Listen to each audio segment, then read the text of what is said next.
హైడ్రాపై తెగించి కొట్లాడతాం. పాపం తెగించి కొట్లాడినందుకు ఇక్కడ దాకా పోయినట్టున్నది. అయ్యో అన్నా, తెగించి కొట్లాడతారట అన్న.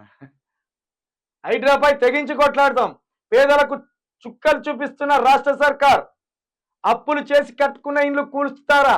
బాధితుల ఇండ్లకు రక్షణగా బీజేపీ. 1-2 రోజుల్లో పెద్ద ఎత్తున ఆందోళన. కేంద్ర సహాయ మంత్రి బండి సంజయ్.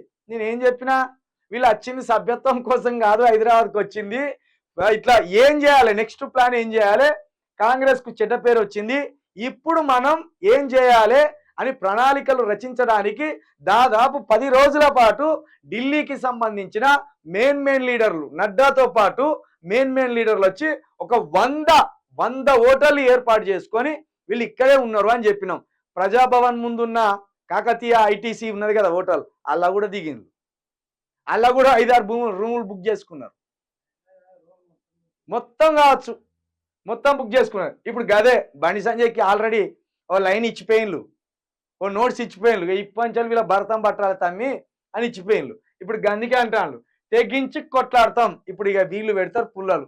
ఇప్పుడు బీజేపీ పుల్లలు పెట్టుడు మొదలు పెడితే ఈ రేవంత్ రెడ్డికి, పొంగులేటి శ్రీనివాస్ రెడ్డికి ఇక చలి జ్వరం ఖచ్చితంగా వస్తుంది. అయిపోయిందిగా, మీ సర్కారు ప్రమాదంలో పడిపోయింది.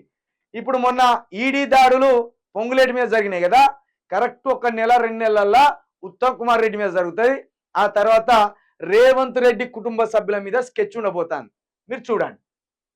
వీళ్ళు మొత్తం ఇతర పార్టీల నుండి కాంగ్రెస్లోకి ఎవరెవరైతే వచ్చిందో వాళ్ళందరి మీద ఈడీ నిఘా పెడుతుంది, బీజేపీ నిఘా పెడుతుంది.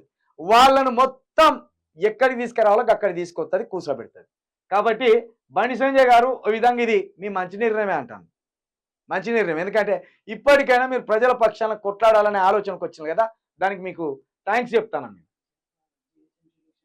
జిహెచ్ఎంసీ ఎలక్షన్లు ఉంటుంది కుట్ర, కాకపోతే మీరు కనీసం మీరైనా ముందర పడితే ఆ పేదోళ్ళు ఇండ్లు ఆగుతాయి. గదానికి మీకు కృతజ్ఞతలు చెప్పుకుంటాను.